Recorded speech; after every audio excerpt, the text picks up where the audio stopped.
Welcome to NTR Radio. I'm Tom Forsnivis. And just me, VZ. Okay, guys, isn't joining this time. So, how have things been for the past 2 weeks, VZ? Okay. I think better than the week before. Yeah, I haven't done a whole lot, mostly preparing for this convention I'm going to next week. Which one? That is Retro World Expo. Oh, where's that one? Hartford, Connecticut. Oh, that should be interesting. Oh yeah, it's a good-sized retro gaming convention that the Panda and I hit up every year. Probably gonna raid that Saturn. I always do. Last time I scored a copy of Gun Griffin. I also. Do you have that thing that has that memory thing that you can use to play Japanese? I don't, and I haven't been able to find one in the wild. I might just order one, but I do need to get that because I have the Macross Do You Remember Love game for the Saturn. All right, because that's kind of like, from what I hear, is kind of like the golden secret of the Saturn is the best shit was, in Japan only. I keep hearing that, but we still got a lot of really good shit. A lot of here's what I hear about the Saturn.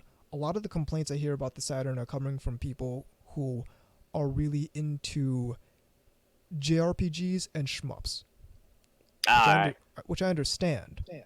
But at the same time, we got Virtual On, we got Gun Griffin, we got all Panzer Dragoons.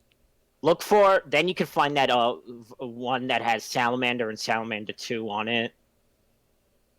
Well, I would, but here's the thing. I'll buy JRPGs and know that I'm probably never going to finish them. Shmups, no, this isn't. That's just gonna get me mad. Yeah, okay. There's a reason I don't actually own Border Down. All right, because my other suggestion was going to be, this actually did get a domestic release. It was actually the last game for the Saturn in the U.S. Magic Knight Ray Earth. I've seen that in retro game stores a couple times, and it's always very expensive. Yeah. That was their last game. It's Burning Rangers. You're not gonna find that for under like $300. Ooh. Shining in the Holy Ark is another expensive one.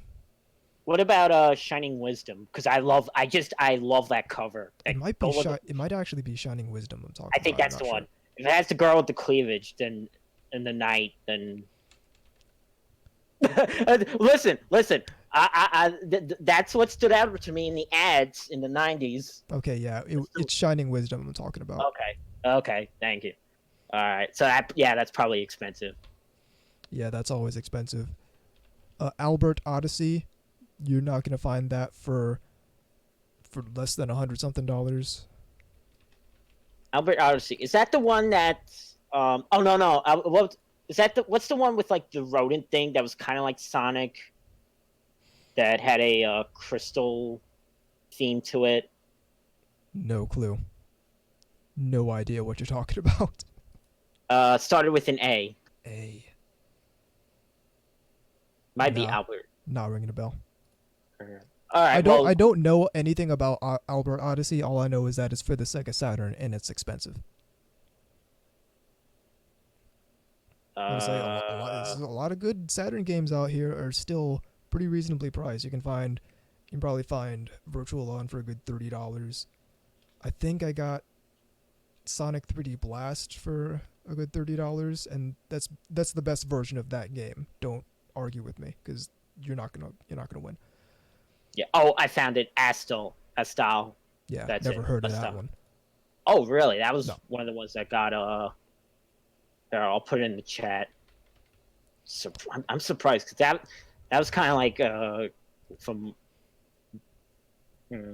So you mentioned the chat. Speaking of the chat, here's how you can get involved with the show. Go to ntrradio.net, click on the chat link, and give yourself a nickname and join us in the IRC chat.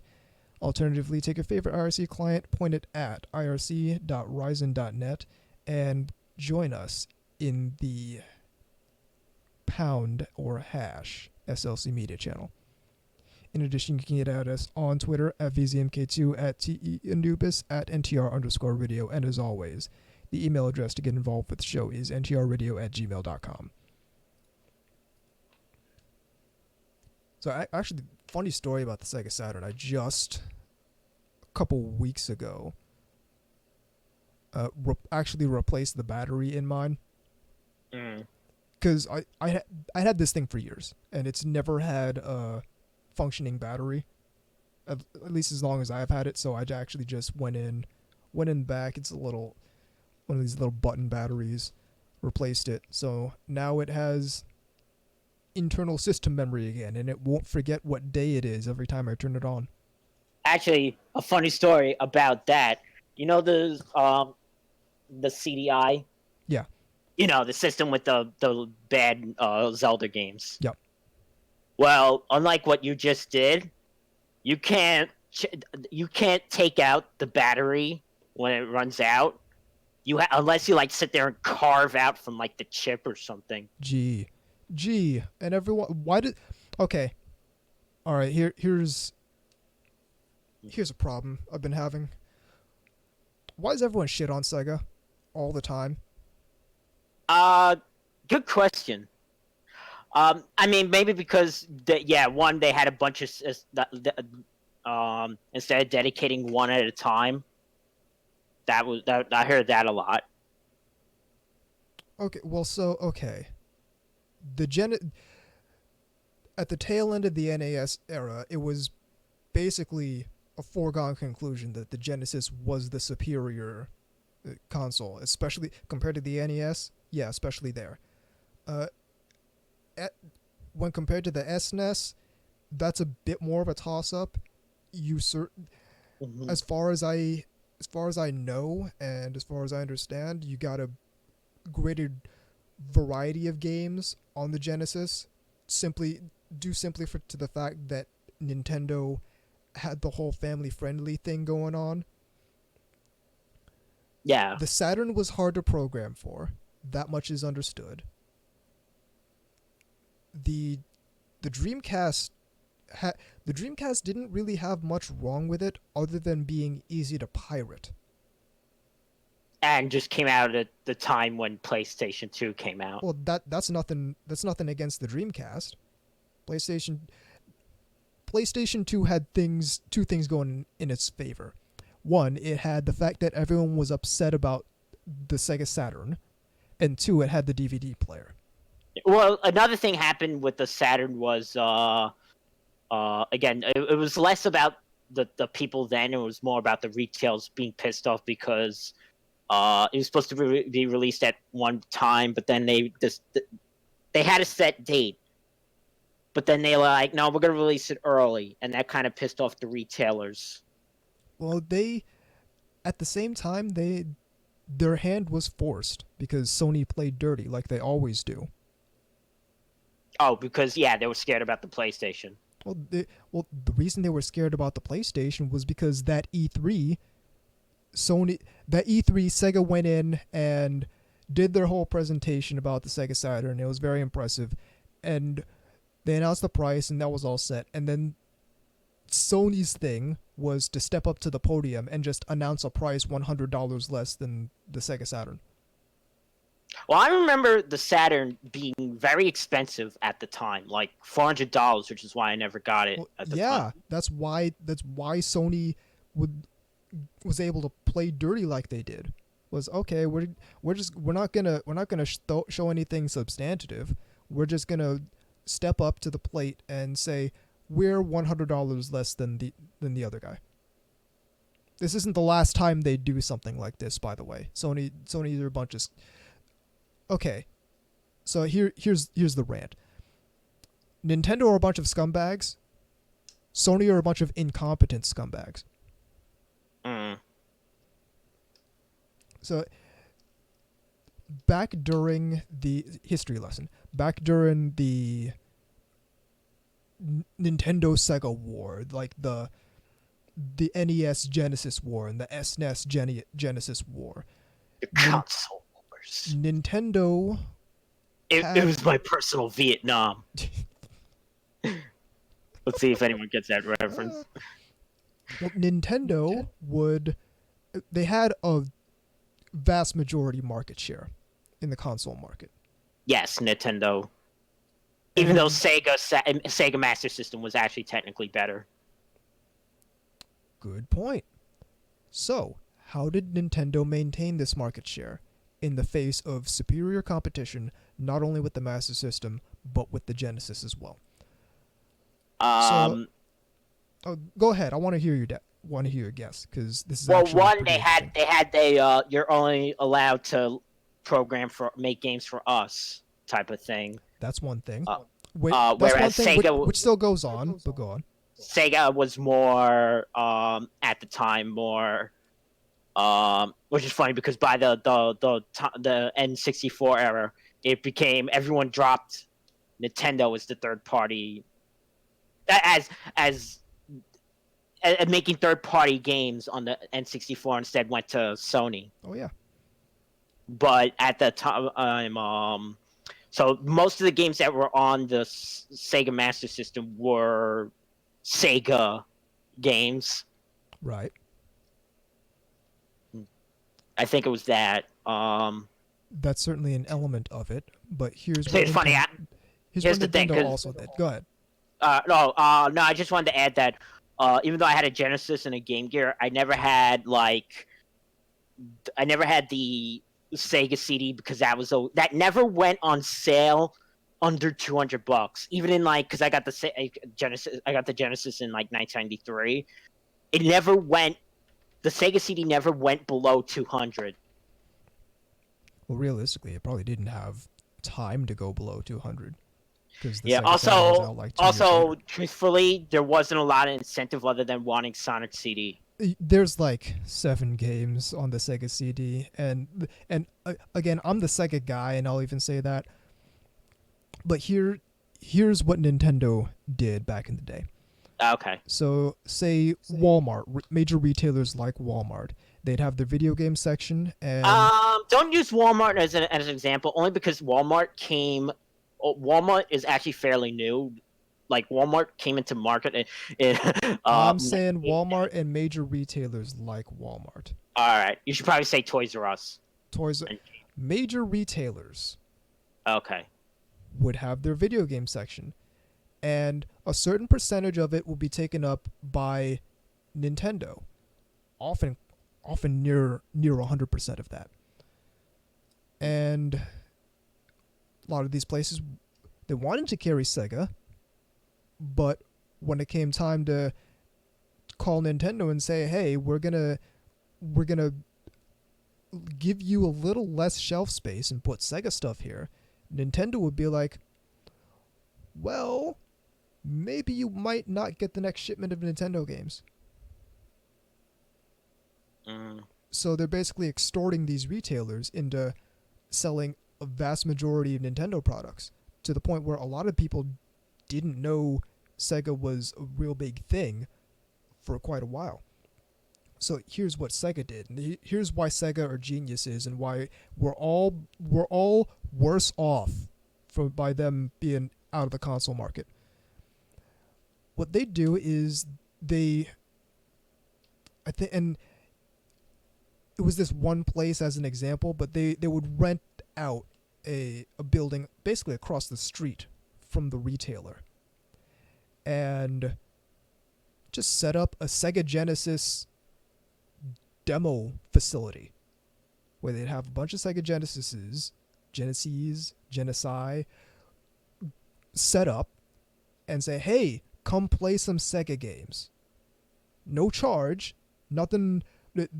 They lost money on this deal from start to finish, but when people were done at that place, they'd run across the street to the retailer and say, hey, where can I get a Sega Genesis?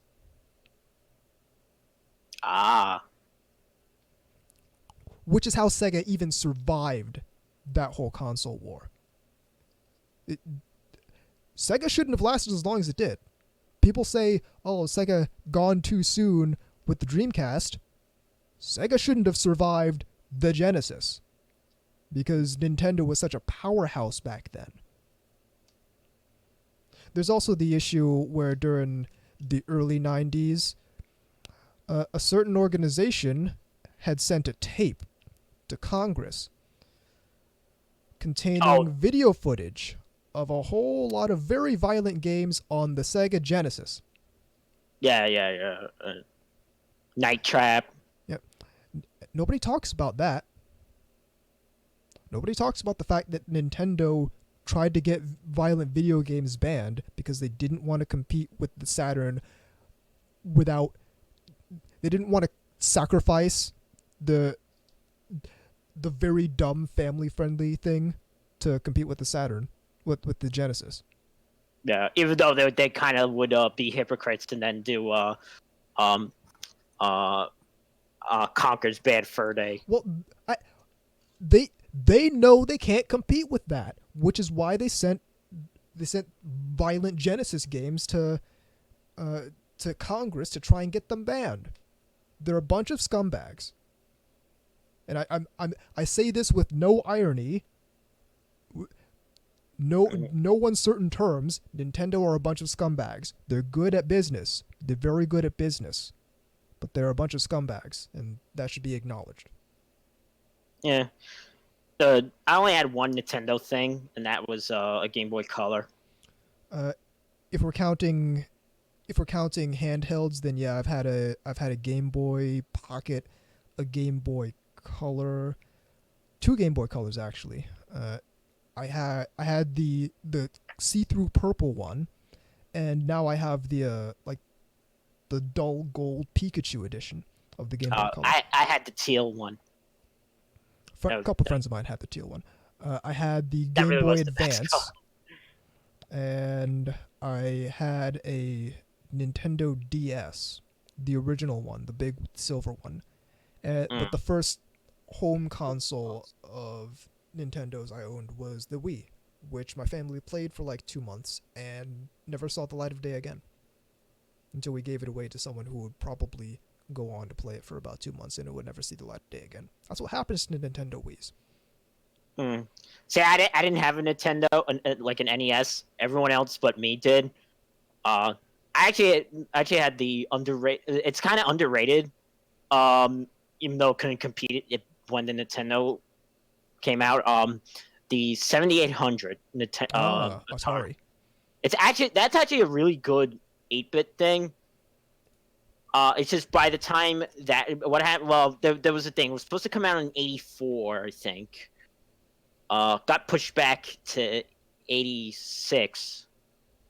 But by that time, Nintendo came on the market, and the type of games that were, the type of games that Nintendo was making was, so what, like, not multi-scrolling, but like, you know how, like you know how in a lot of the Atari games, the stuff is like stationary. Yeah. But in like in Super Mario Brothers, there's it's moving along. Yeah. That was the kind of difference in playing. The different environments, I guess, would be the right. I'm curious. Did anyone even trust Atari back then? Because we were on the heels of the whole game crash. Well, the games are coming. See, people don't know this, but there were more games coming out, not just for that, but even back, they were making games for the 2600. The only thing that was a bomb after the game crash actually came out in '82, so it would coincide, but not because of the game crash, but because of just shitty, mostly the shitty controller, the 5200. Also, the smartest thing that they ever did with the 7800 was make it backwards compatible with the 2600. See, that's how I was kind of able to play both 2600 and 7800. I think I've only played one game for the Atari 2600. That was Steeplechase, and I was bad at it because I'd never played it before, and I was only playing it for. I never heard of that. It's a horse racing hurdles game. You don't even play it with the regular joystick. You play it with the thing that has the wheel. Oh, the paddles. Yes, they call the it. paddle. Oh, yeah. Well. Again, you remember when you were asking me, how the fuck do you play Yar's Revenge? I still don't understand. No. I understand how it's played. I don't understand how anyone ever figured out how it's played. Because listen, I'm gonna look at this screen. I love the fact that they went and made this like elaborate, like it came with like a comic book. It's like they need to develop this lore for like these really pixelated. It's like, well, I guess they need to, because otherwise you don't know what you're doing. And by the way, the bugs are the good guys, the humans are the bad guys. See, it's Avatar. I can't figure that out looking at this screen. I don't know what's going on. It's Avatar and what's the other movie? District 9. 25 years before. I'm gonna put it in the chat. Chat, tell me how you play this video game, because I don't know.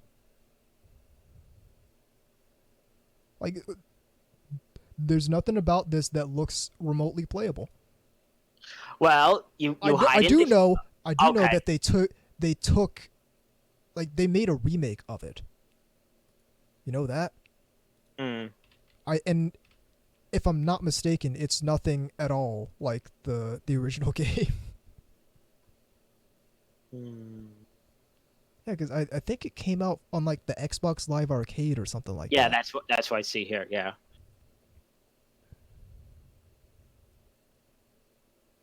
I'm gonna tell you what old ass video game has aged very well, especially in remakes, is Galaga. Oh, I actually had that on for the 7800. Dude, tell me Galaga isn't the shit, because that game is the shit. It was pretty cool. Yeah. I also had there was a 7800 version of Asteroids. I'm tossed as to whether or not that would be actually good, because I'm not familiar with the capabilities of the 7800. A pretty good 8-bit. I mean, like I said, it's just underrated because the lot of environments were stationary. So right. Yeah, actually, okay. There's not much to Asteroids as far as like the background goes. It's just space. Yeah, actually, okay. Let me tell you what the best game for the 7800 was. The sort of the hidden gem, the one I probably played the most. Desert Falcon. Desert Falcon. That sounds like if something called Desert Falcon came out today, I would probably get it in like 7 to 10 years at a retro game store. It's a literal title. This actually looks pretty. Okay, no, I'm okay. I type in Desert Falcon and it does give me like the game box and some gameplay from it, but then I go to images and not the 2800 version. Yeah, I'm looking at both versions, but I go to images and it shows me actual pictures of Desert Falcons. Actually, there was a game on there that I had. It wasn't mine; it was my brother's. So I just played by proxy. There's one on there. Okay, you're actually playing as a Desert Falcon. Yeah. That's what I said. Okay, I need to get into Atari games because apparently these things are. Apparently, they just didn't give a fuck back during this era. Actually, there was a game on there that you would really love because it was I was terrible at this, but you would have loved it. Actually, 2 games. Both I was terrible at, but you would love both for a 7800. One was Tomcat, which is no, you weren't a little Tomcat this time. It was I was about to say, okay, it has to be an F-14 because okay. I'm a cat person, but I'm not that much of a cat person. The other was Ace of Aces, which was like a I guess it would be like World War II. See, here's my issue.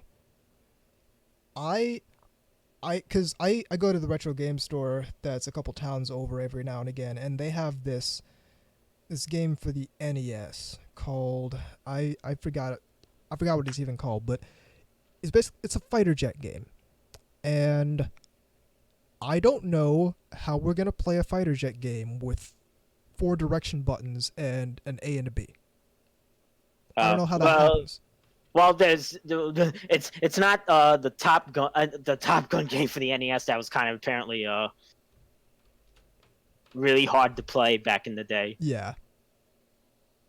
Yeah. Yeah, the one where you basically can't land on the carrier. It's impossible.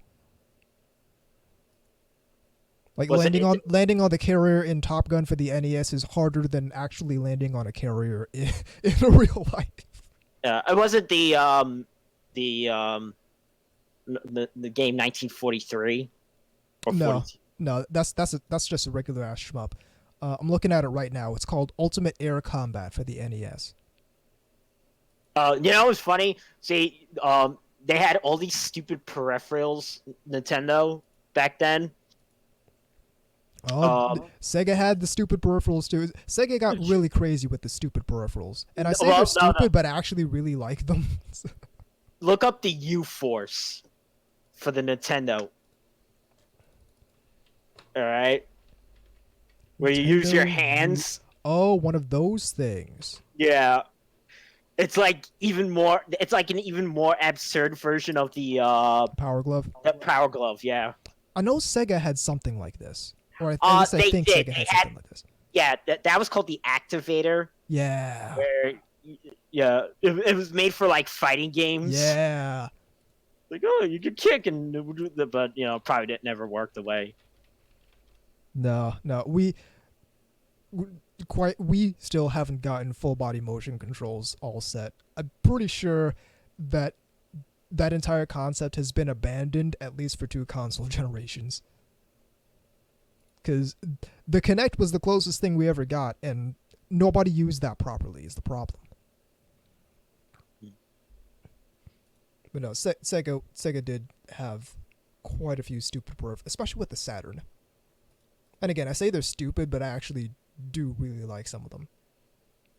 I don't know, some of the ones, because the technology was so primitive, and like that, some of the ones that like there was the one that was like you use your eyebrows, like your forehead and your eyebrows for the Atari. Okay, I don't know about that one.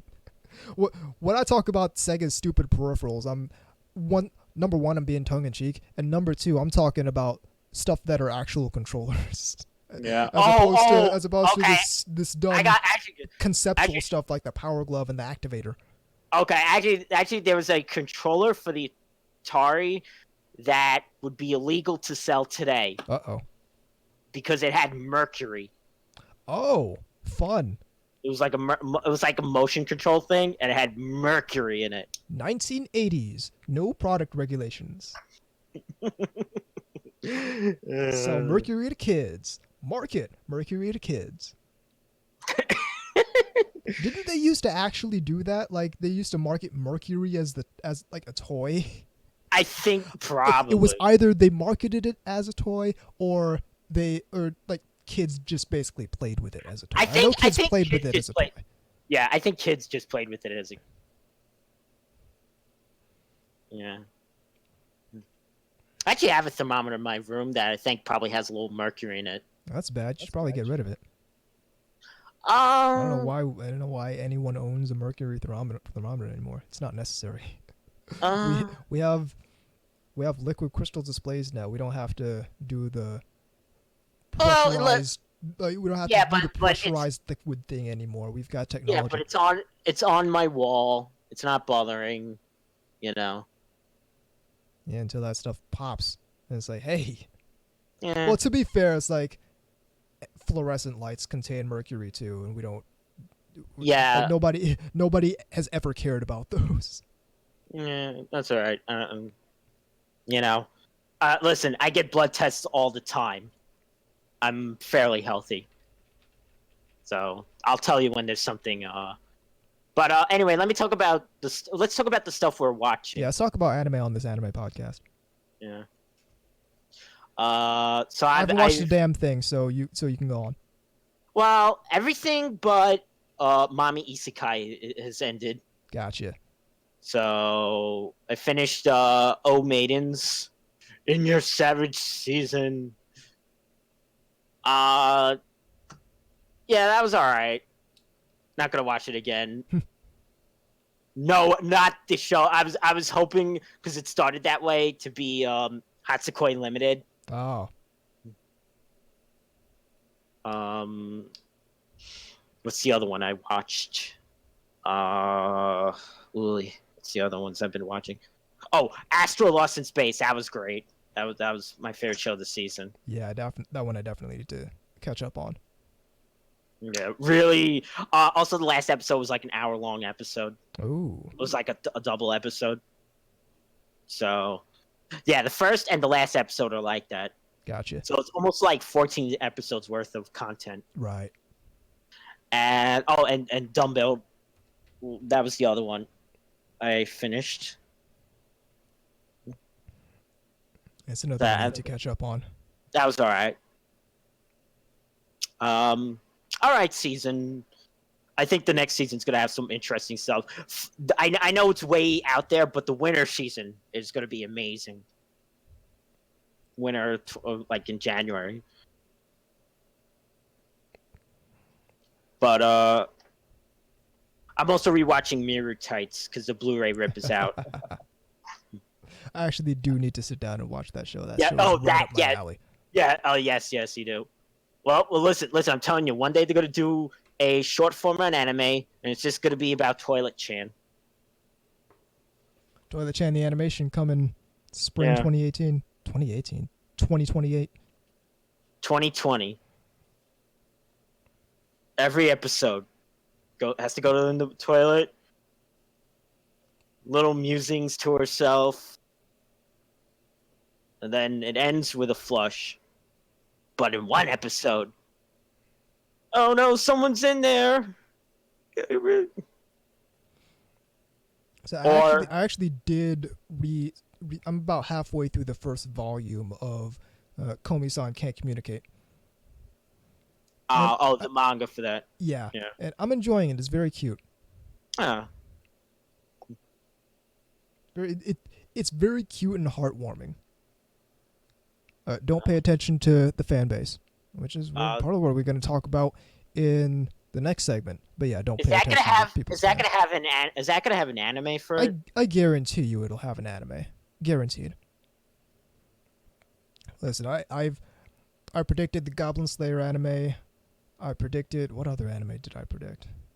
Yeah, well, I predicted Goblin Slayer. So I'm 1-for-1 with that. Well, we still need to see the vending machine isekai anime, but I guarantee you that's going to get an anime at some point. And I definitely guarantee you Komi-san Can't Communicate will get an anime.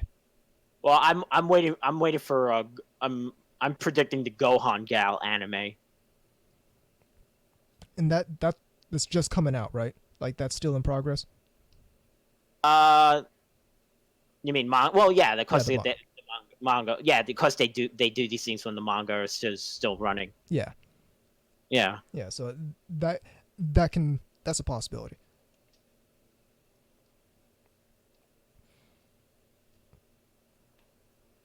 So, we ready to move into the next segment? Yes. This should be interesting. All right. So do you want to take a break or okay, break? We'll take a break. Yeah, keep it right here on NTR Radio.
Welcome back to NTR Radio. So, this main segment, we're going to do a bit of a play off of the third segment from episode 123, where we talked about the Justin Savakis' Final Answer Man and the whole concept of where do we go from here, where, to summarize, 2019 was a pretty shitty year as far as the fandom goes, and part of the question a lot of people are asking is where do we go from here?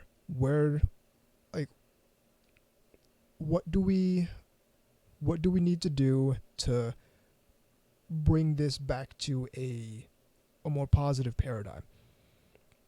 And last episode, I kind of went off about it. Not because the message of the particular article was negative or anything like that, but because it was remarkably tone deaf considering the publication it was published on, and considering the fact that that publication is responsible for a lot of the controversies that people are complaining about in the fandom. So what I thought we'd do is give you the real where do we go from here, sort of how to enjoy anime despite the fan base. Great, yeah.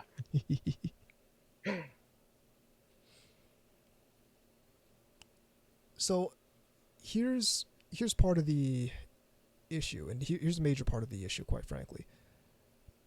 Part of why we're here is that a lot of anime fandom is focused either equally or more so around personalities than it is around the media. Yeah, I know what you mean. Like, there's no real reason we need a whole lot of cults of personality going on in the anime fandom. It's not necessary, especially given the fact that it's just purely not what the subculture is wrapped around. Like, why does anyone care what any particular ANN person or any podcaster, quite frankly, thinks about a particular work, especially if it's negative? And this is something I've thought for a while, because I don't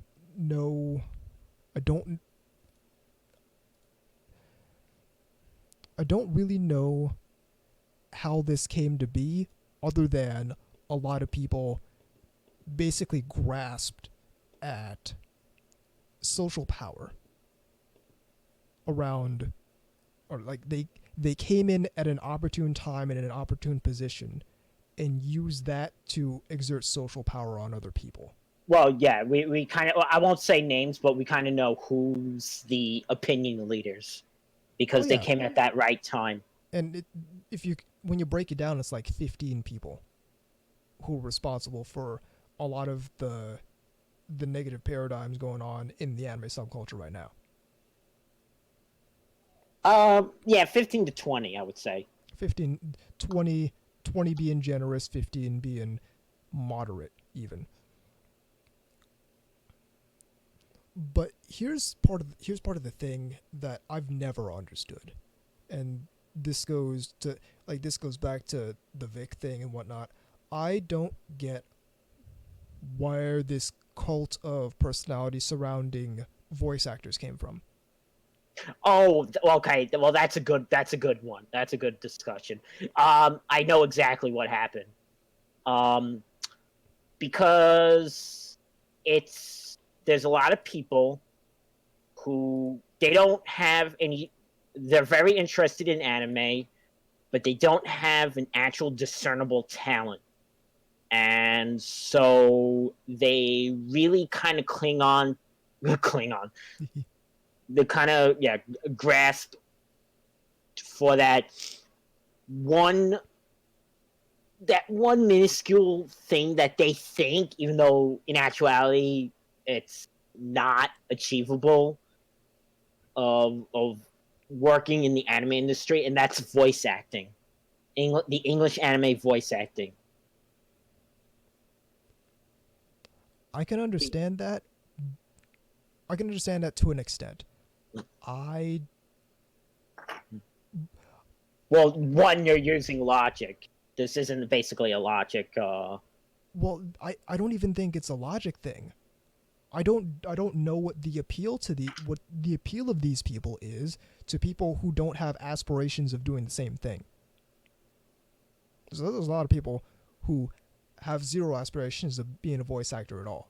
Well, it's also because it's the one factor. It's the one not factor.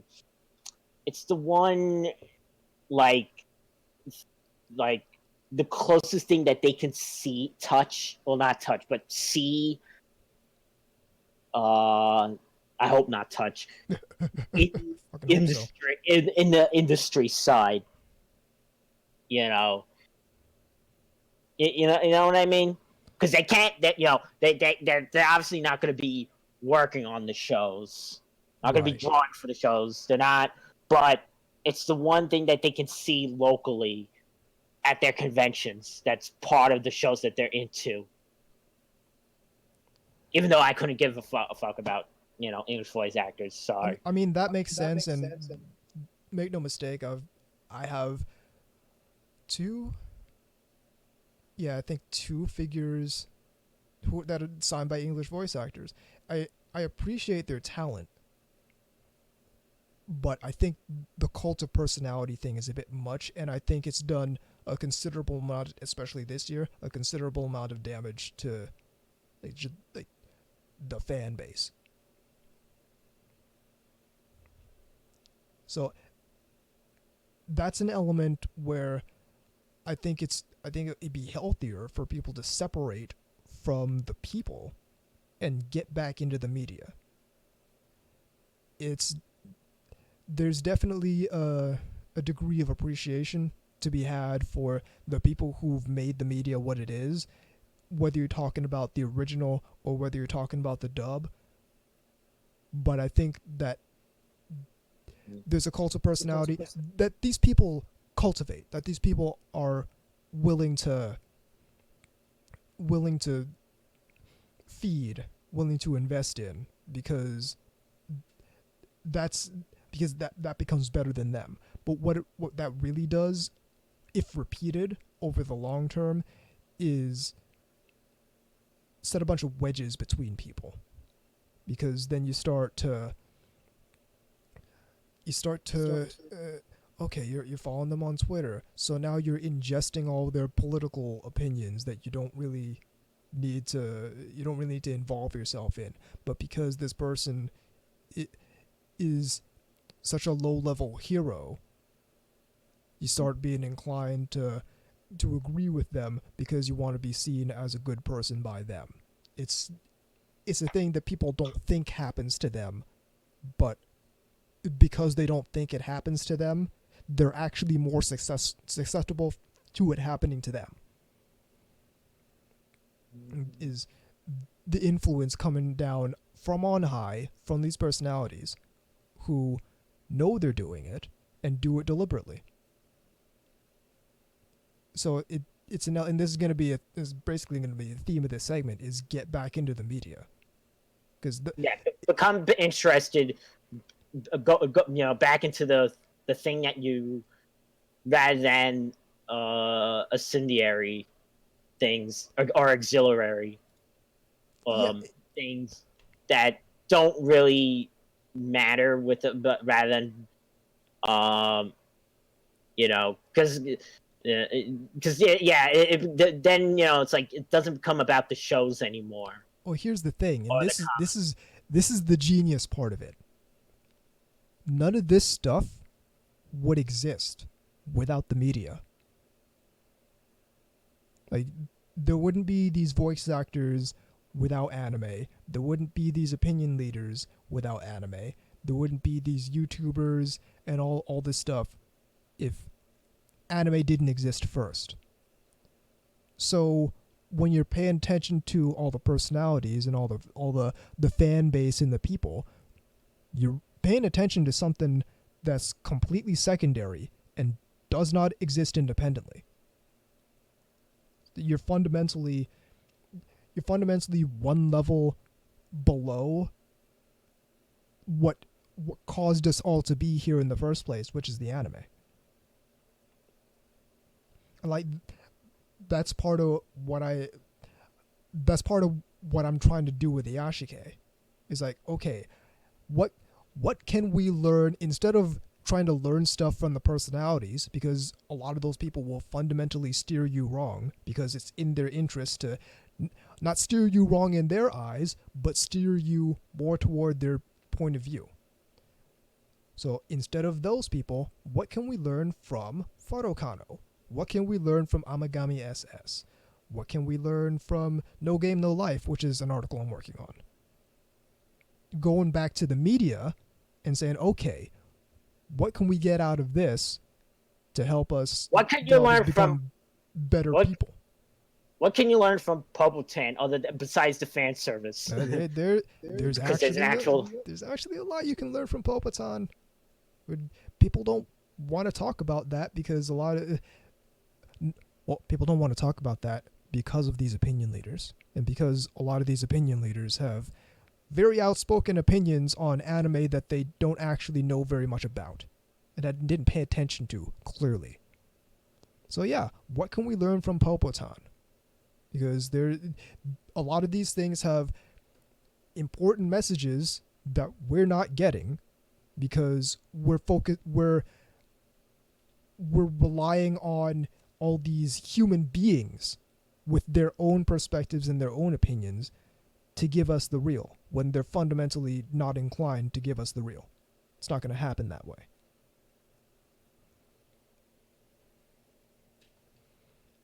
Mm. So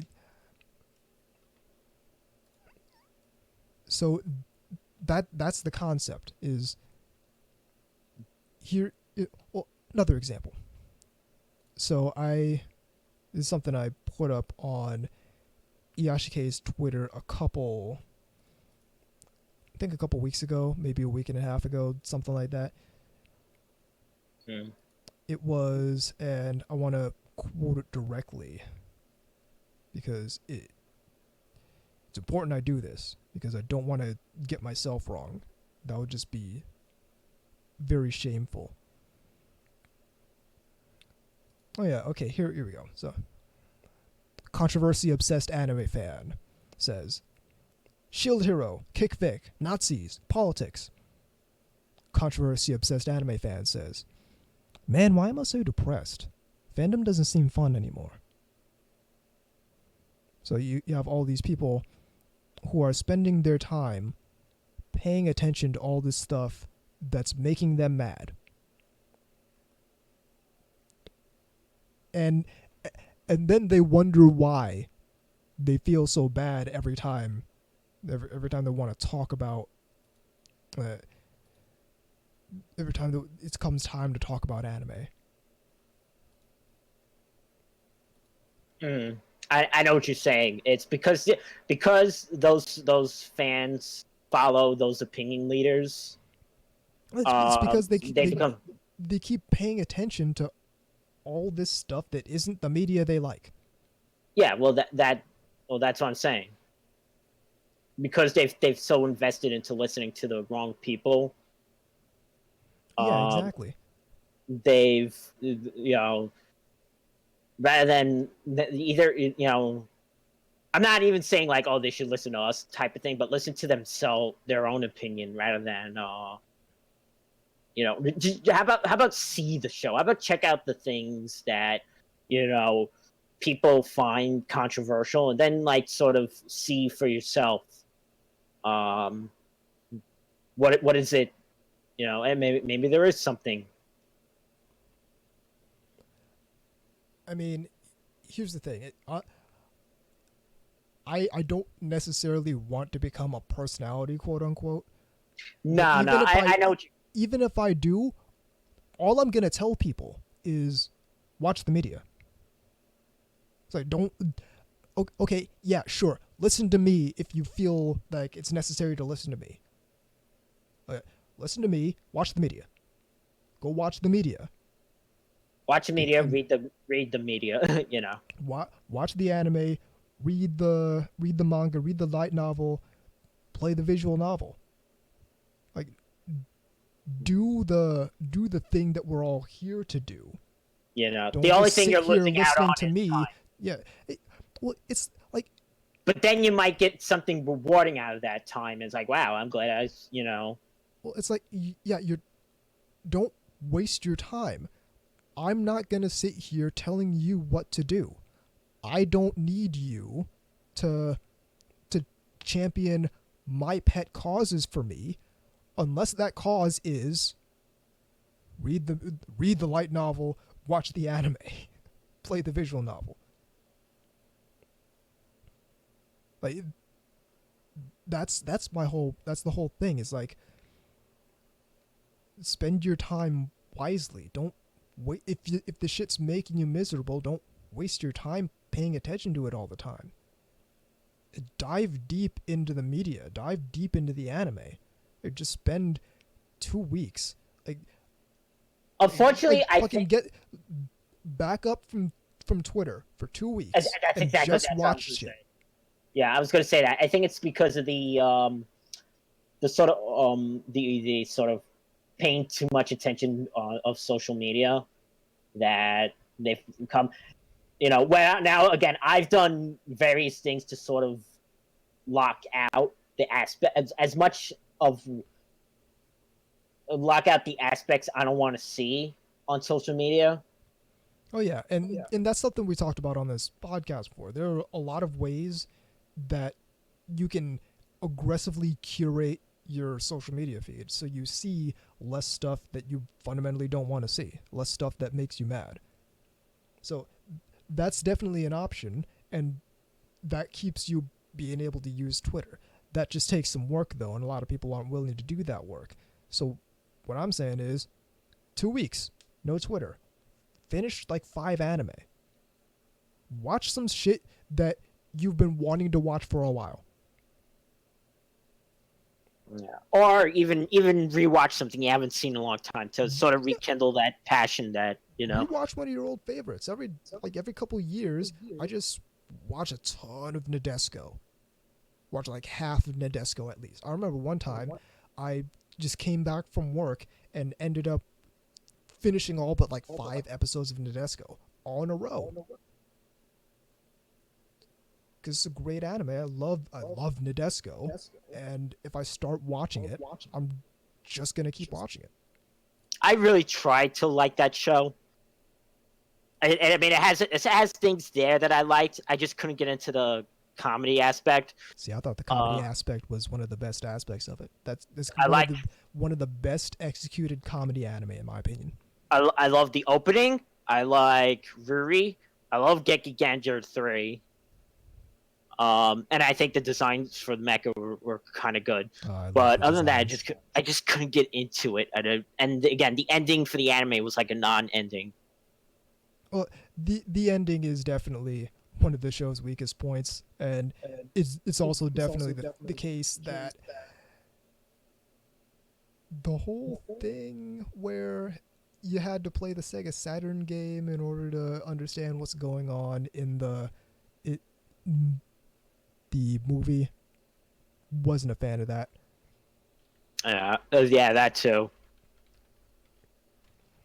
But that's what I'm saying is, you don't need to be like in the social media trenches. You don't need to be in this mosh pit just swinging your arms around trying to fight for a cause that you were duped into fighting for by someone who doesn't have your best interests at heart. You don't need to be a hero. it's fine to just want to watch anime. A lot of people just want to watch their anime. So go do that. You don't need to. This doesn't need to be a battle.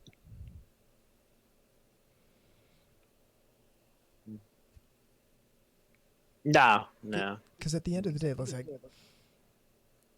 is this? Are you here to enjoy yourself, or are you here to battle? And a lot of people are here to battle. Let's be real. It's like there's a lot of people who most of their existence in the anime subculture is to argue. And I worry about people like that, because that burns people out fast. Well, another factoid. Well, here's another factoid, and unfortunately, I'm kind of victim to this. Is you kind of like seeing controversy, where you become like a controversy magnet. It's like, oh, let's see what pissed off, even like me. It's like, oh, what show next season's gonna get the fan base pissed off? Because See, I don't even see it anymore. I don't even look for it anymore. My paradigm has changed substantially since back in the day when I used to be all up in the A&N forums. It's like, and it's not that my stances on things have changed, but it's more that I now understand that a lot of these people don't matter, and there's a lot more power if harnessed correctly. There's a lot more power in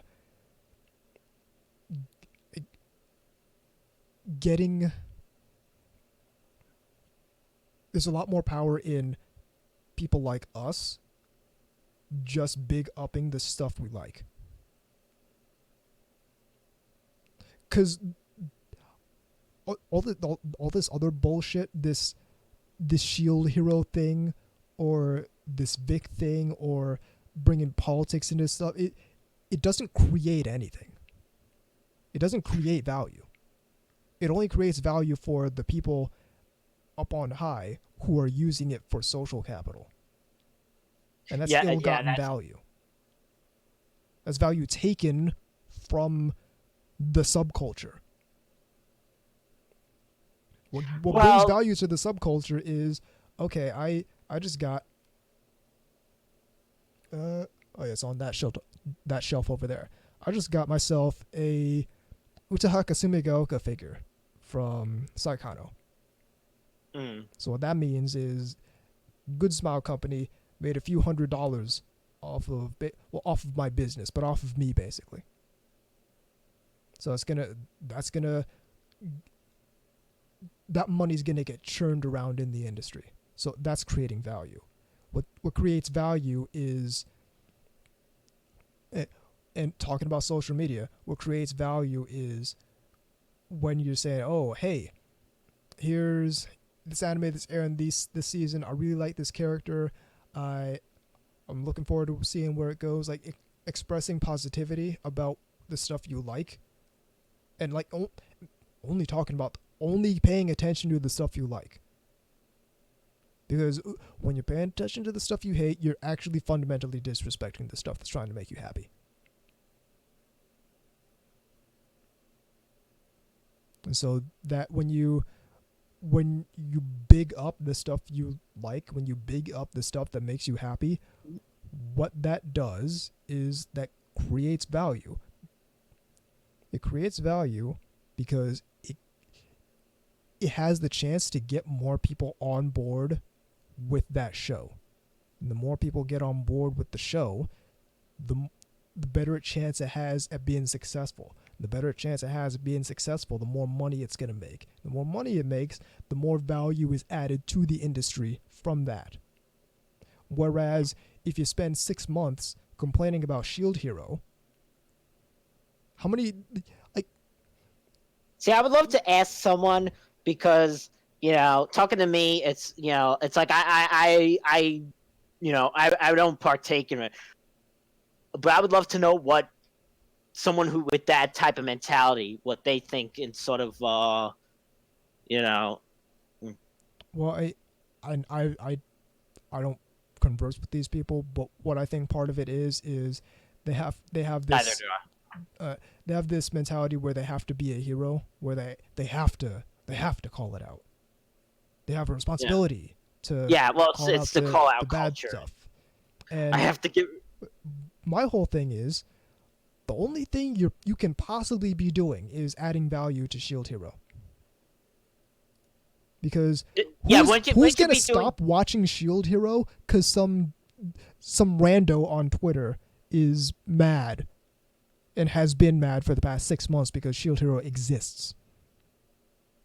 Yeah, In fact, again. if you're intellectually honest about it, which a lot of these people aren't, but that's another element entirely. If you're intellectually honest about it, you actually take value away from the industry because, again, being intellectually honest, you had unsubscribed from Crunchyroll because they used your sub money to fund an evil cartoon. So that actually takes value away because it incentivizes people to divest from the people who are bringing the stuff out. Likewise with the bullshit Funimation polls. It's like that doesn't create any value. That takes away value.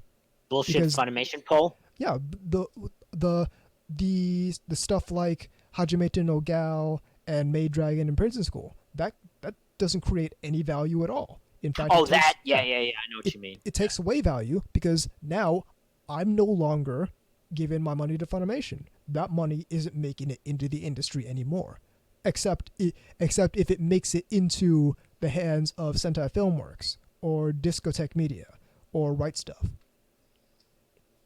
That's not giving Funimation any value, and supporting that stuff isn't giving Funimation any value.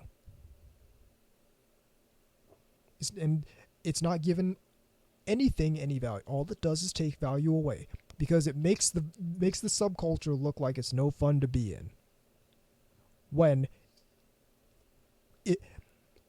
in reality, if people were more focused on big up in the stuff they like, people were more focused on enjoying things, people were more focused on talking about what they enjoy, vice what they don't enjoy, it makes the subculture look like it's a whole bunch of people just having fun, watch an anime, find your circle, and like be cool to each other, and chat and do all this cool stuff we do as anime fans. That adds value. Making the subculture look like it's no fun because you want to play into some people's social power play. That doesn't create any value except for the people grasping a social power, and even at that point it's not even lasting value because repeated over time, all that paradigm does is kill the subculture. And the solution to all this, going back to the concept, is to dive deep into the media, vice the people. The people don't matter. None of the people would be here if it wasn't for the media. And what we're not doing is giving the media the proper respect it deserves, the proper credit it deserves for bringing us all here. When we're paying attention to a lot of the personalities going around, you're fundamentally not paying the media the proper respect. Because without the subculture wouldn't exist. There wouldn't be anything to talk about. There wouldn't be anything for any of these people to grasp for social power on. But instead we play into these people's social power games like they exist in a vacuum, like they exist independently. And instead we don't, instead of looking to the media. Like, I remember back when it was the lead up to the big Task Force MOE episode of ANN Cast. Ah, yes. And there was a call from multiple people, more than one person, for... I wish you were more aggressive in that episode to him, because you were kind of all, being a little soft on him. I don't want to. I didn't want to come out of the gate like, yeah, man, fuck you. Like, I don't want to. I don't want to do like that. And besides, that's like, you know me. That's not the kind of guy I am. When the chips are really, really down, yeah, I'll get very aggressive. But we're talking about fucking cartoons, and all I'm trying to say is, like, when I'm arguing on the ANN cast, all I'm trying to say is, you're giving these cartoons an unfair shake for no reason. But when we were leading up to it, promotes gun culture. There was a call we gotta save people. We gotta save people. Oh, that's exactly what I'm talking about. When on the lead up to it, there was a call for me to, is Time Enforcer Anubis gonna speak for the Moe fandom? And that's something I had to shoot down immediately, because I had no interest in speaking for the Moe fandom. Like, and that's part of the problem, is that we think that there needs to be a personality speaking for every element of these various things. Are you going to speak for the Moe fandom? No, I'm going to speak for myself. Well, that was like when I used to be on Toybox GX, and that was like the only one defending Moe. And it's like, their reasoning was, well, maybe because there's something there that shouldn't be, promoted, or, that isn't. And they draw it down to a personality thing because they're not paying attention to the media. They have to draw it to a personality, because if they were to give the media a fair shake, they would see that it's not as bad as they think it is. It's just that they don't like it. Yeah. Of course, when it comes down to the ANN cast thing, it's like, because the attacks from Moe have come from personalities, people think, okay, the Moe people need a personality. That's what they need. We need to have someone who can come in and stand up for the people who like Moe. And I'm not that guy who's gonna like I'm not Batman. Like, you shine a light, like, it's the Moe Man. Like, you shine a light against the clouds, looking like a pair of panties, and I show up. No, I'm not that guy. I ran a deliberately inflammatory anime blog called Task Force MOE, and for a lot of people, that was their first look at, number one, there's merit to this stuff. Number two, the personalities downing on this stuff really don't know what they're talking about and have disingenuous arguments. And number three, these people can fight back. And so that was a lot of people's exposure to that. And I've since moved on from that paradigm, and now I'm doing a Yashike. But my stance is remained the same. I don't need to be a personality. I'm fine being a personality, but all I'm going to tell you to do is watch the anime, because the message is all in the anime. Yeah, because that was one of the main ideas of Task Force MOE. It's like, have any of these people actually watched this stuff? because there's no way you can come to these conclusions if you actually sat down, watched the stuff, and gave it a fair shake.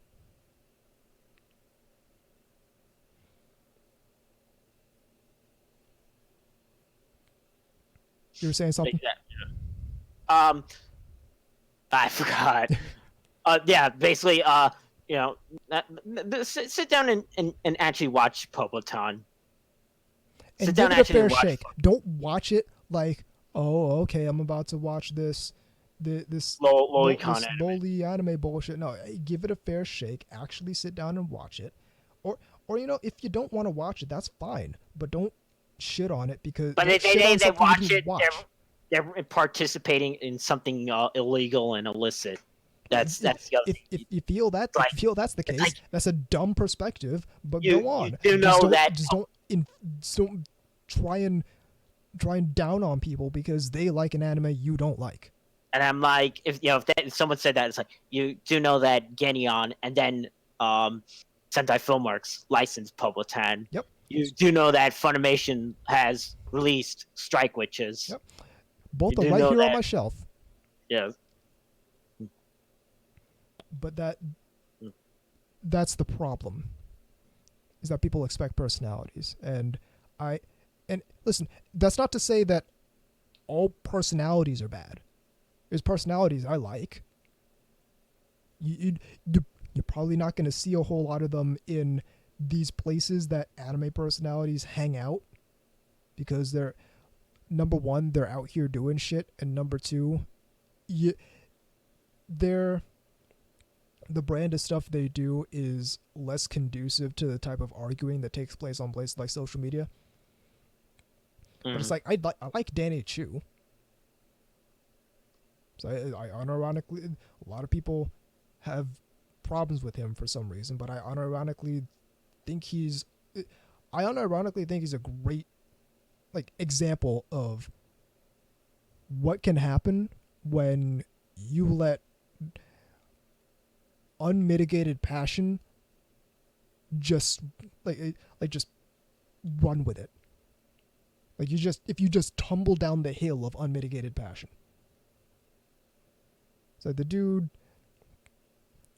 got a Mega Drive and loved it and just got into Japanese culture and into anime culture, into otaku culture. And now he's in Japan with his own company and he has a very expensive doll line that consistently sells out. So yes, he's doing well. So he's doing well for himself. And here's what gets me. Would anyone trade places with any of these people who are constantly doing all this personality stuff we're talking about? Constantly infighting with other people about these cartoons. Would you trade places with any of those people? I trade places with Danny Chu. Oh, I get to own a business in Japan and sell and create a wildly successful product. Continue doing that.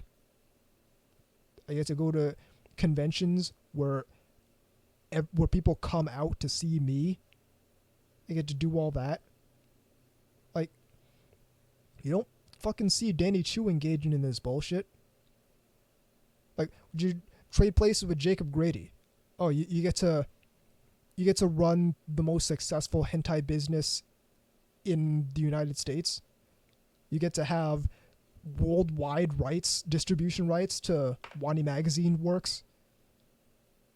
You get to again go around to all these conventions where people want to see you. It's like,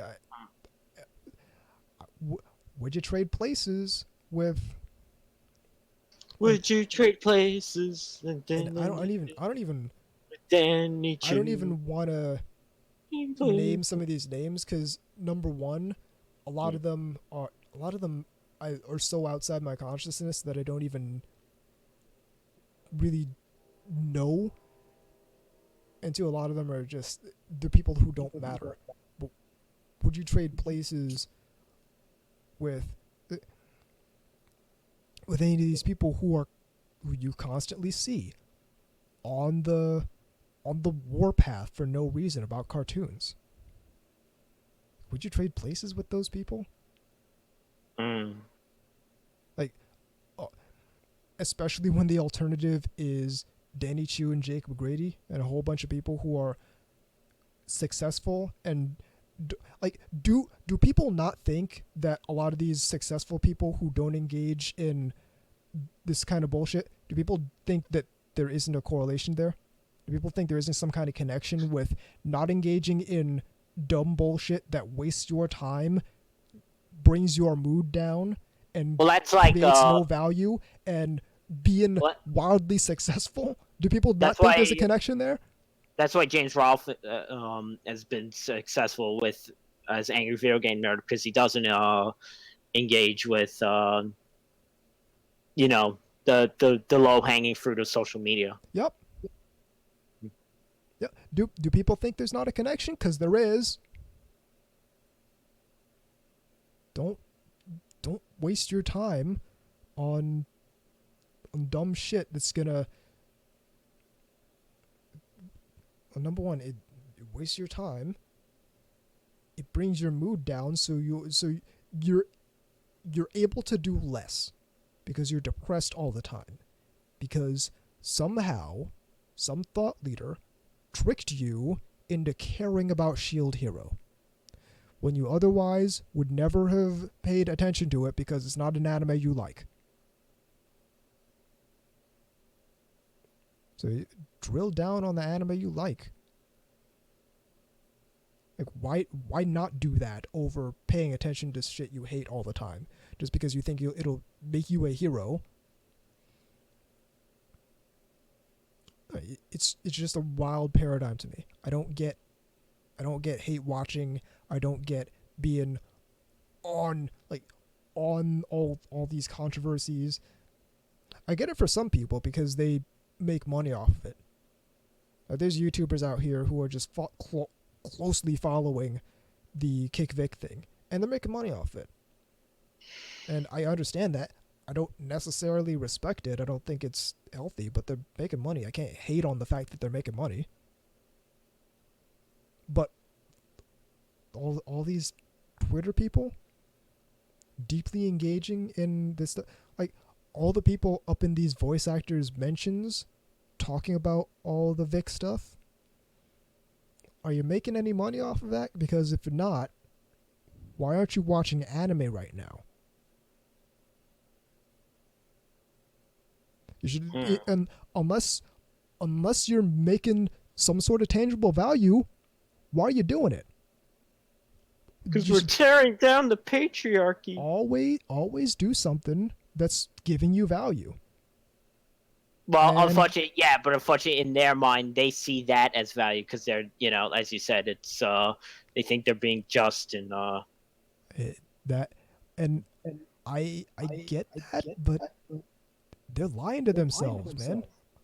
And it's like, there's elements to which we all lie to ourselves, but that's a big lie to tell yourself that you can't see, touch, or interact with the value you're getting from being involved with Shield Hero. But somehow you're getting value out of that. I have reservations about that thought process because I don't think that's healthy. And I think these people are letting themselves get tricked into caring about this shit because they're convinced by other people. They didn't come up with this shit on their own. No, they don't have any imagination. Well, it's not that they don't have any imagination. It's that they didn't independently think up, oh, well, Shield Hero's evil. A lot of them didn't watch Shield Hero. A lot of them, it's not it's not a thing to them until someone decided to complain about its content. So they're convinced that they're getting value out of this stuff when they never evaluated whether or not it's actually creating value for them. Because if they did that cost benefit analysis, okay, I'm wasting however many hours on social media complaining about a cartoon I'm not watching.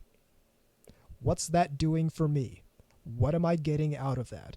Is that making me richer? Is that making me healthier? It sure isn't making me happier. Is that am I building muscle off of that?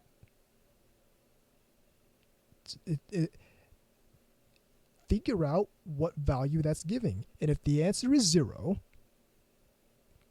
go watch some anime you like. Because you know that's going to give you value. Because you already know you like it.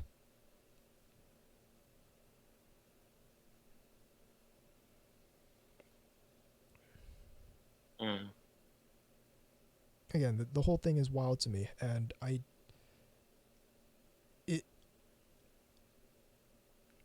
so I've been indulging in. Here's the thing, and here's why. Like you'll see a period on this podcast where there's like a couple months where every first segment I go, I ain't got nothing. I ain't watched shit this 2 weeks, because I'll go into cycles, and this is part of how I avoid burnout, by the way, is because I do a whole lot. So I'll go into these cycles where right now I'm in basically a gaming cycle. So I'll be like, I'll playing a lot of flight simulators, playing a lot of maybe Elite Dangerous. I've been in Titanfall 2 recently, actually. And it's like, wow, I really fucking like this. I'll be sitting there, sit back in the seat with the stick and throttle, playing this flight simulator, just flying a fighter jet around. Maybe I'll engage in combat. Maybe I'll just fly around the mountains. But I like it. I enjoy doing that. It's a good use of my time because it makes me happy. I can sit back. I'm not paying attention to Twitter. I'm not paying attention to any of the shit that's going on, and just spend a couple hours taking off from a carrier and landing, going out doing missions, doing ground attack runs, shooting down bombers. And then a couple minutes have been a couple hours have elapsed, and nothing has disintegrated because I didn't involve myself in a Twitter conflict. Like, no real life bombs get dropped because I decided to disengage. Well, I decided to not engage in the first place in Twitter wars. Like, I'll go drop bombs in my flight simulator. I don't need to drop bombs on Twitter. Those aren't going to do it. The bombs I drop in DCS World do a lot more than anyone's bombs dropped on Twitter. Because it doesn't matter. Toilet Chan drops bombs too. Toilet Chan dropping bombs.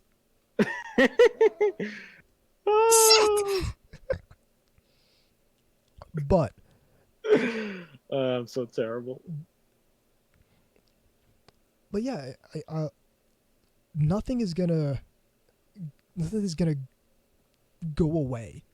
Nothing's gonna be destroyed due to people not engaging in dumb Twitter spats. The only thing that'll get destroyed is the social the ill-gotten social power that is held by these people who never should have gotten that power in the first place, because all they ever do is abuse it. All they ever do is use it to enforce whatever they think it should be, regardless of whether it creates value, regardless of whether it even deserves to be a big deal.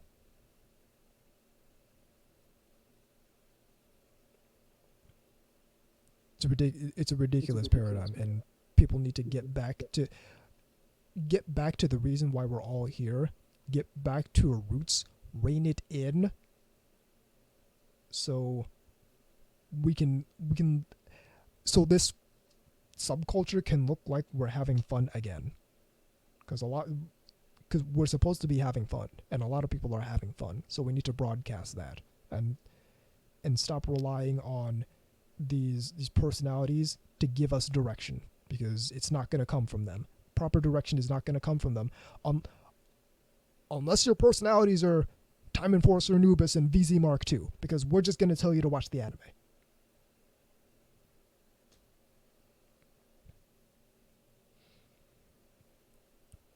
We're going to take a look at the season chart for next season coming up in this third segment, so keep it right here on NTR Radio.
Welcome back to NTR Radio.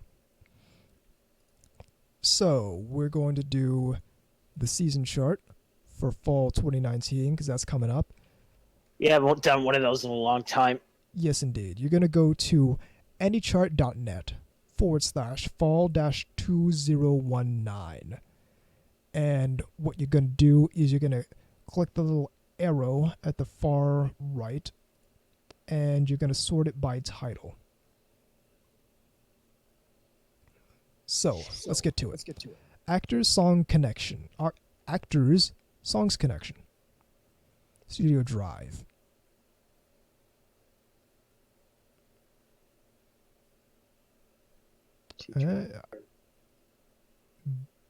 Doesn't look interesting. Not particularly.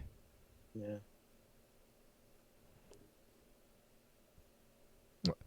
Okay, this is an Africa No Salary Man. Mm-hmm. This sounds like they're trying to ride the coattails of Agretsuko. Which one is that? Africa No Salary Man. Yeah, I know, but what's the writing? So Agretsuko, it's big on YouTube. There's two different series actually. Not YouTube, Netflix. There's two different series. There's ones that are like really short, like a couple minutes long, and then there's an actual proper anime series. And it's basically it's a bunch of animals in an office setting, and the main character basically gets shit on all the time, not by her own making, but like it's frustrating settings that people who work in offices will recognize. And so every day after work, she goes to the karaoke bar and sings death metal to get her aggression out. But yeah, this looks like it's coming kind of off of the Agretsuko thing, but remains to be seen. I'm probably not going to watch it. Nah, doesn't. Ahiro no Sora. Yeah. Studio Dynamidea. Basketball. I'm not on board. If it was lollies playing basketball. Well, we already got that. Yeah. See. Assassin's Bride. EMT Squared is the studio. Looks exactly like Sword Art Online. That you're not lying. Like if it didn't have the title there, and I just briefly had looked at it, I would say, "Oh, it's another Sword Art Online." You thought it was a spinoff. But yeah, like if someone tells me it's the best shit ever, I might check it out, but otherwise it doesn't seem particularly interesting to me. Yeah, the next one looks like something you would be into. Azure Lane. So this is the mobile game that basically took over as far as mobile games about old World War II warships go. Yeah, it took over Concoli. Yeah. Which Kadokawa missed fucking opportunity. You should have just put Concoli out here. But they didn't, and Azure Lane took over. So Azure Lane is the other Battleship Girls anime. Well, that's because Azure Lane is actually Chinese in origin. Yeah. Yeah. Well, here's the thing. Kadokawa had a long time to give U.S. people a way to play the game that didn't involve bending their legs backward. But they didn't. And then Azure Lane came in and said, hey, we like having money. Sure, Americans, you can play your game. And it took off and has taken over where Concoli was, which is disappointing to me because I really like Concoli. But Azure Lane's coming out, and that's by Studio Bybury. And yeah, I'll probably check it out. Let's see. Next one is simply called Babylon. Studio Reveroot is the studio. Suspense story and yeah. I'm probably not gonna watch it. Yes. Beastars. Yeah, there's a lot of hype for this one. Really? I saw a little hype for this one. I don't know. It just seems like the thing. It's unfortunately it's cell shaded CG. I mean, I'm if done well, I can appreciate cell shaded CG. Okay, looking at this preview video, I'm not particularly on board. The furries might love this one, though.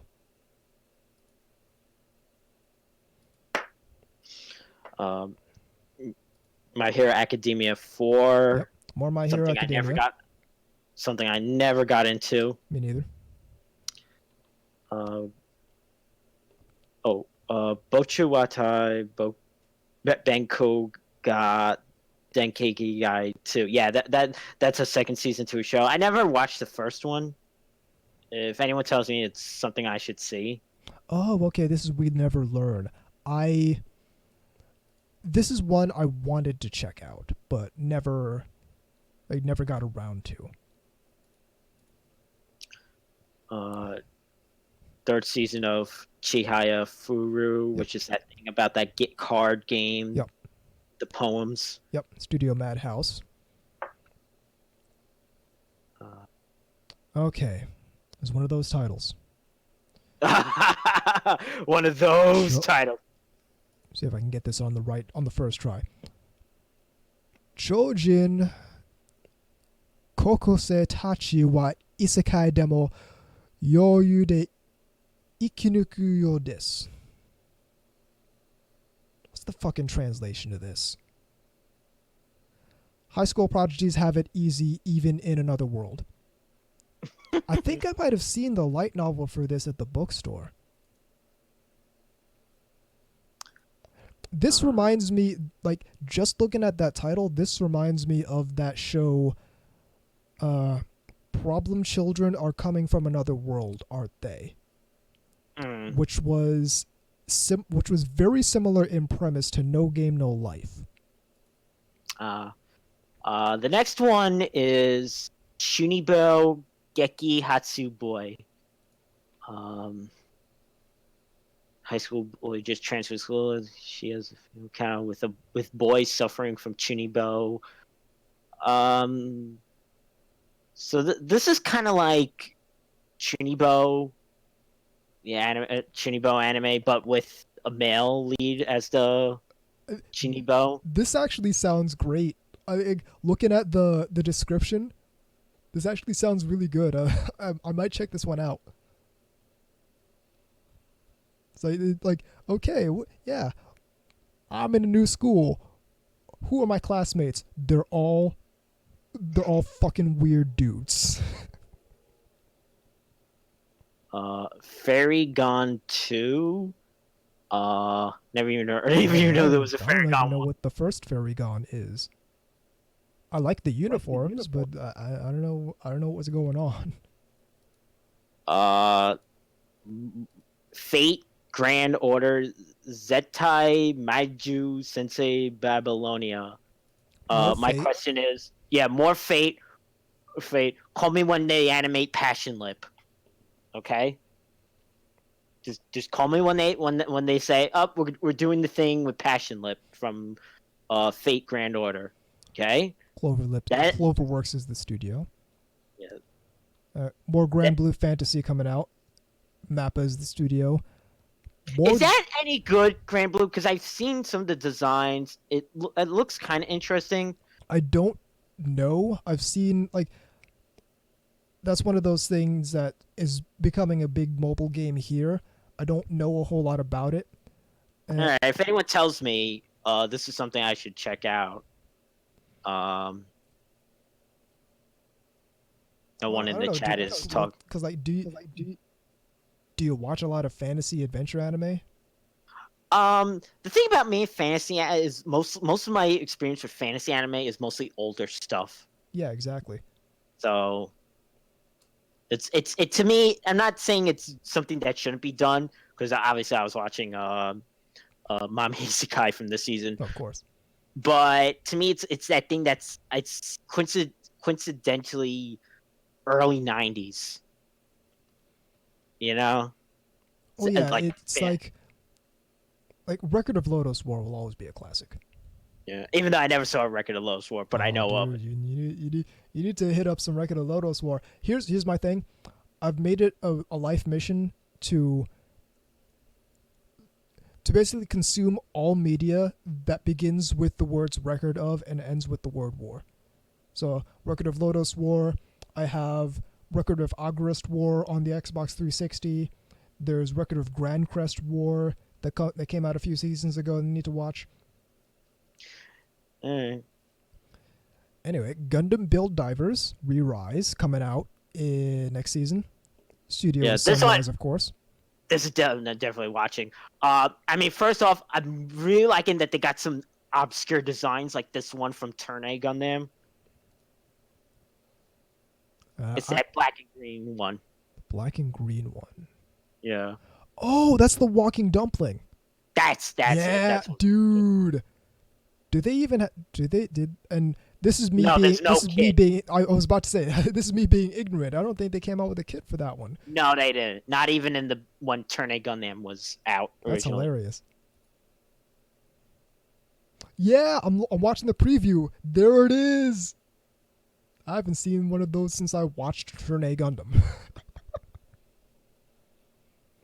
Oh, they also have one that's a version of the. Oh, I forgot the thing from G Gundam. It was like it was like it was a thing. It was like mustard yellow originally, but they made it gray in this one. Huh. Dark Army, I think it was called. It has like the one eye like a Zaku, but it's able to like have 4 legs. That might be probably one of the Dark Gundam things. Yeah. Next up is Hatage Kemomo Michi.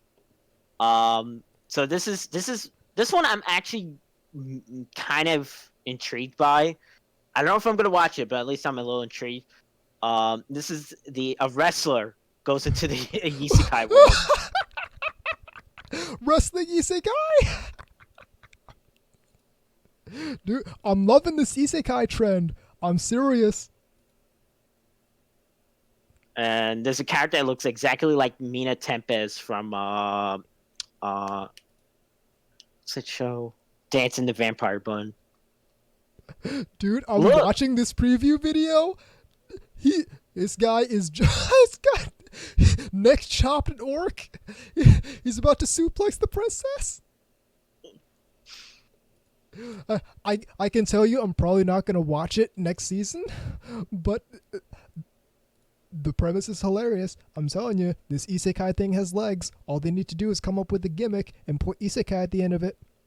Oh, wait, because there's another one of those coming up. Not this, though. High Score Girl 2. JC Staff. Which I never watched. I actually do want to watch the first High Score Girl. Just because, number one, yeah, the 90s CG game isn't all that bad, and number two, 90s Sega arcade games. Oh, we're in 96 now. Virtua Fighter 2! Dude, I'm watching this. Well, first you gotta watch the first. Well, first I gotta watch the first one, and now I'm gonna be hitting up the Virtua Fighter 2. Dude, if they play Virtual on them, sold. They play Virtual on, dude. They don't have Virtual on yet, but if they play Virtual on them, I'm pre-ordering this. I'm joking about that, but if they do play Virtual on them, I'm actually gonna watch it. Hanzuki no against a bunch of things that I don't have an interest in. Let me give a shot of it. Oh, Jesus Christ, one of these titles. Hanzuki no Gekiju where's the drop in?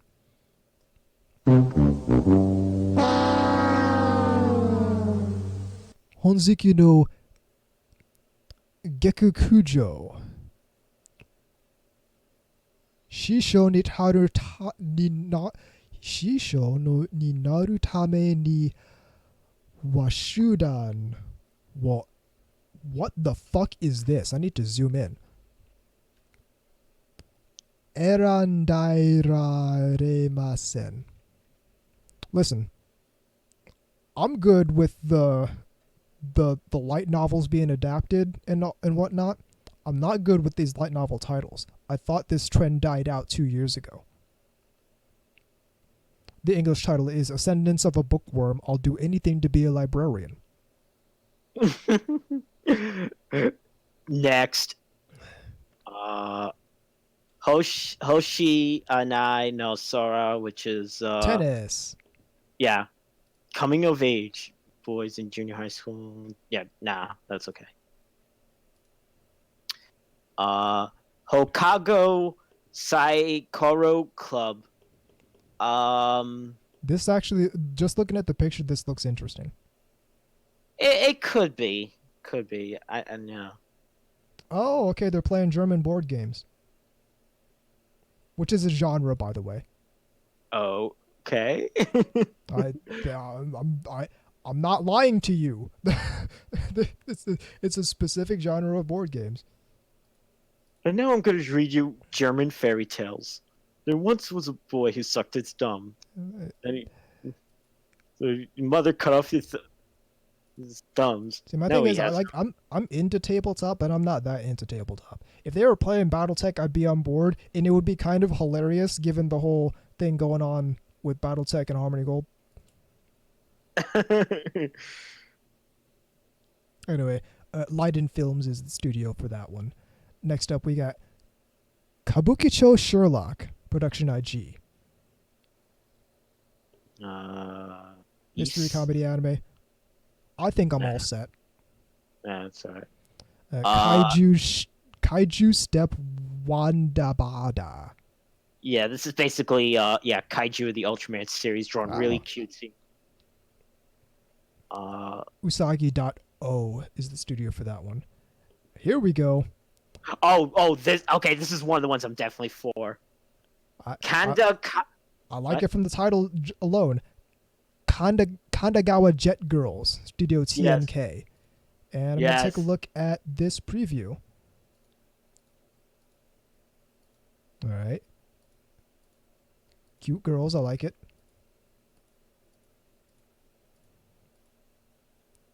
Oh, okay. They're on jet skis. And they have guns.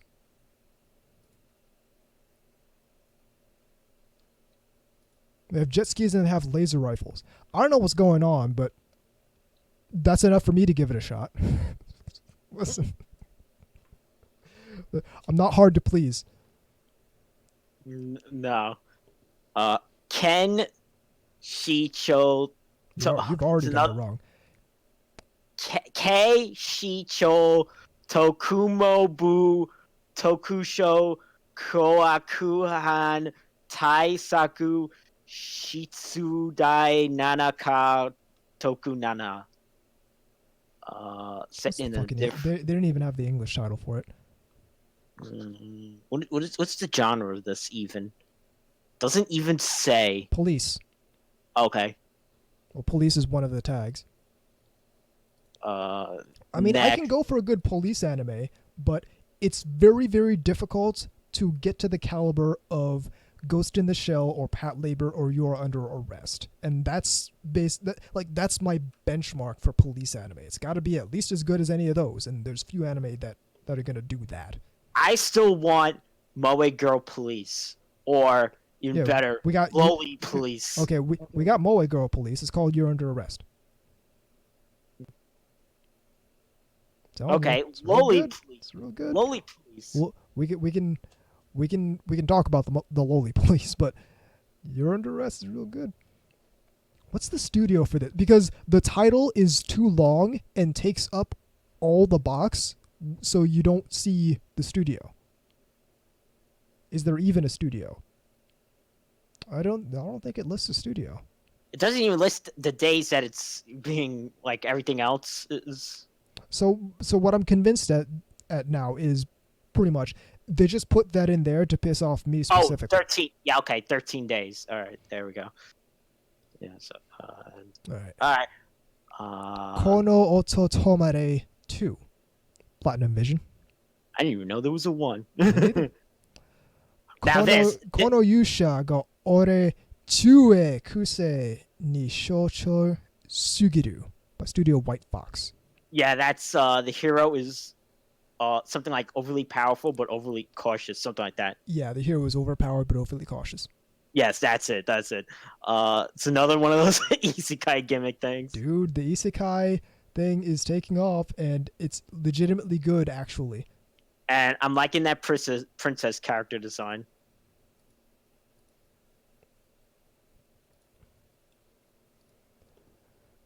My Rimashita Iruma-kun, Bandai Namco Pictures. Welcome to Demon School, Iruma-kun, is the English title. Nanatsu no Taizai Kamigama no Geki, which is third season of this. Yep, Studio Dean.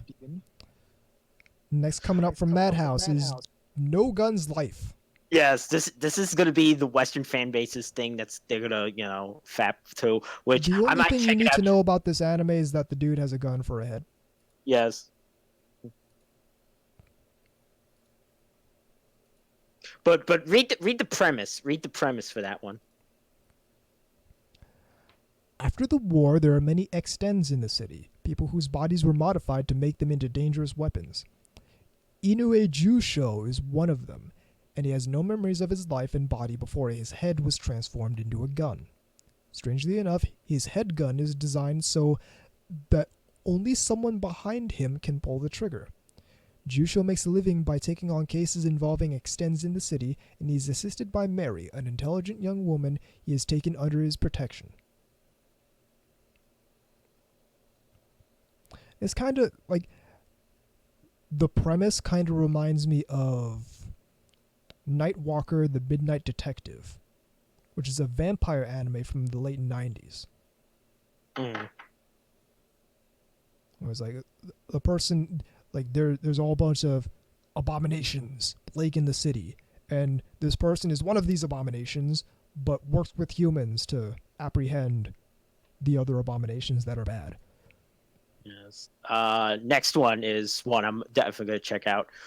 Ore wo Suki Nano wa Omare Dakekayo. Studio Connect. Question: what would you do if a girl interested would confess to you? On top of that, there was another girl as well? Yeah, okay.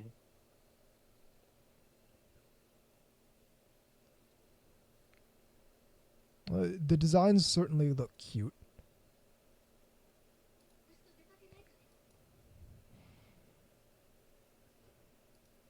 Next up, we have Pet. That's just the title. Is Pet. Yeah, I love we go from these like long, unpronounceable light novel things to just Pet. Can we keep it that way? Just say Pet. One word titles for now on. Geno Studio is the studio. That will be the future. One word titles. Well, eventually you run out of words is the problem.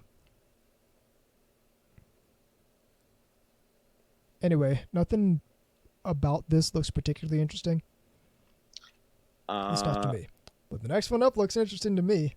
I'll tell you. Phantasy Star. Yeah, Phantasy Star Online 2, Episode Oracle by Gonzo. So, to understand that, so there was Sword Art Online 2, the animation that came out a couple years ago.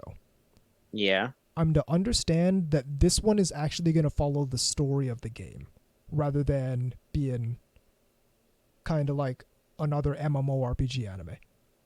Oh, you mean Phantasy Star Online? Phantasy Star Online. I keep saying Sword Art, don't I? Okay. Yeah, Phantasy Star Online 2, the animation was basically just an MMO anime, and Phantasy Star Online 2 Episode Oracle will actually follow the storyline of the game. Next up, we got Psycho-Pass 3 from Production IG. And after that, we got Radiant 2 by Studio Lerch. But the Then next after one that, is... Rifle is Beautiful by Studio 3 Hertz. I'm definitely checking this one out. Yeah, me too. And it's going to be the show that we know what people are going to bitch about. Well, that's fine. They can go ahead and do that. Gun culture. Because we already talked about worrying about personalities, other than instead of worrying about the show, and I have it on good authority, my own authority, that this kind of activity is both healthy and constructive for young people. Because I did it myself. So what year in post-Apate world with this? So Opate came out in what, 2013? 2012. 2012. So we are now in AU 0007. Okay. Next up, we got Shinchuka Ichiban by Studio Naz, the anime studio, not the rapper. And that's actually an old thing that they're reviving. Okay. Because I've seen that character before. And this is Food Wars. Yep. Season 4. Season 4. JC Staff. Stand My Heroes. Piece of Truth. Studio MSC. Doesn't look interesting. More Sword Art Online. Yeah, boy. A1 Pictures. Second part of the one that went on for like 50 something episodes and I guess just ended. No, I think they split that up.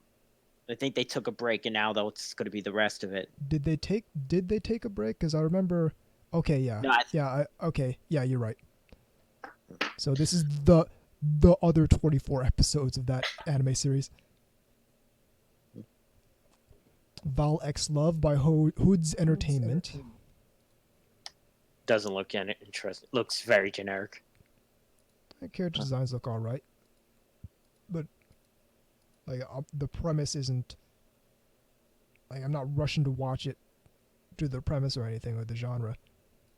Watashi no Roku wa Heikinchi dete itayone. So these titles are becoming a problem. Oh, didn't I say to make my abilities average in the next life? This is another light novel I saw in the bookstore. Oh, okay.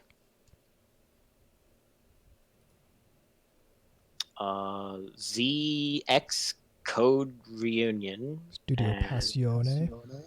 And doesn't say anything about it that it's from a manga. And more Zoids Wild.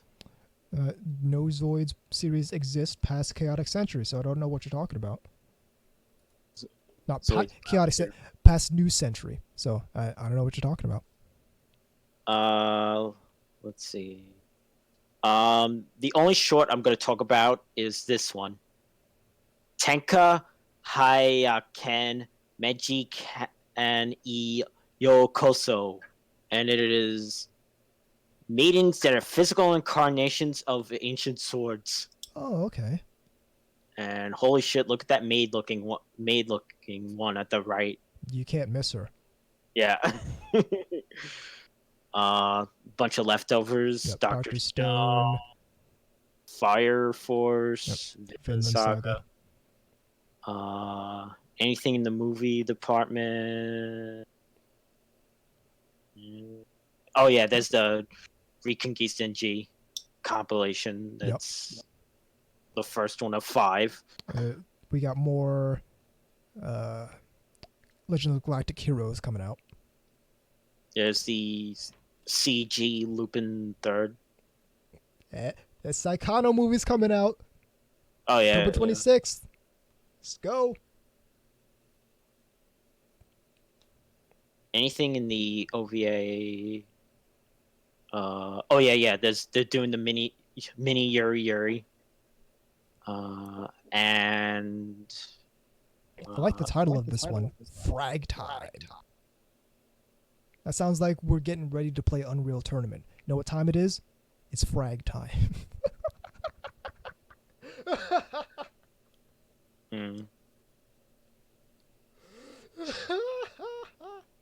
There's that show Defrag that I never watched. Dude, they're coming out with a Girls Frontline adaptation.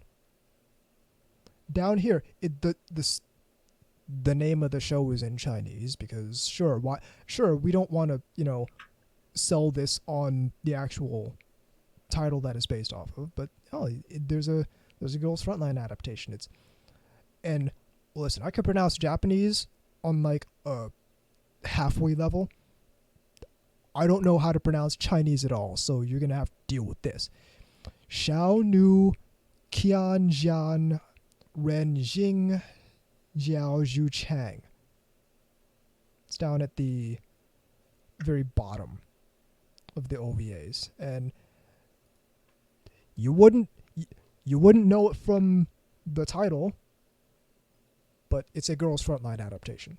And for those who don't know what Girls Frontline is, that's basically like how I keep saying Sword Art Online, like how Concole and Azure Lane are the games with personified World War II ships.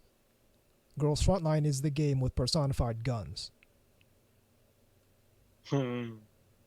It's basically like Opate, but with much less subtle character designs.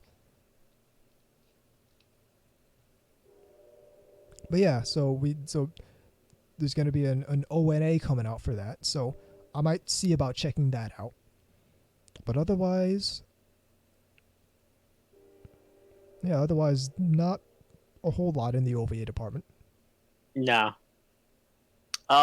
Isn't there a Gochi Usa OVA coming out? But I think that's in. I thought that was in October. Let me check. Maybe that's in spring. No, wait, not spring, summer. Let me just check.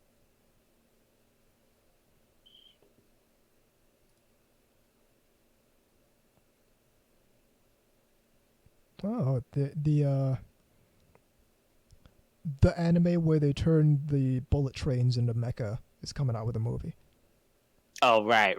Which I'm not particularly interested in, but Shinkelion. Yeah, but the designs, the mecha designs look cool, which is why I'm even mentioning it. Oh, okay. 2 days from now. Okay. 2 days, 12 hours. The Gochiusa OVA.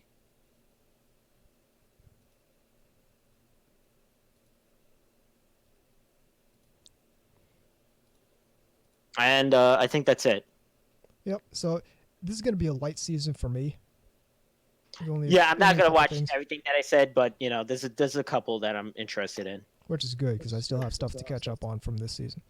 That's fine. With that being said, I think that's the show. Yes, it is. The email address is ntrradio@gmail.com. The website is ntrradio.net. Check out VZ stuff at vzmk2moemekegatai.wordpress.com.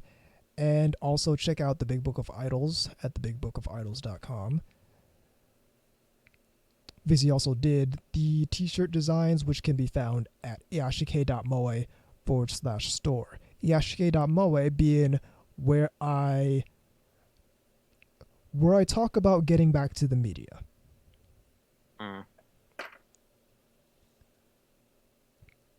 I will be at Retro World Expo, as mentioned previously, the weekend of September 28th and 29th. So I'll report back on that the following week on the show very shortly. Okay, so we'll be back in 2 weeks. We will be back in 2 weeks, like normal. Yeah. Check out the Geeky Panda stuff, because I will be with him at Retro World Expo, and there will be some content created there, and because his stuff is really good. Other people's stuff who's really good.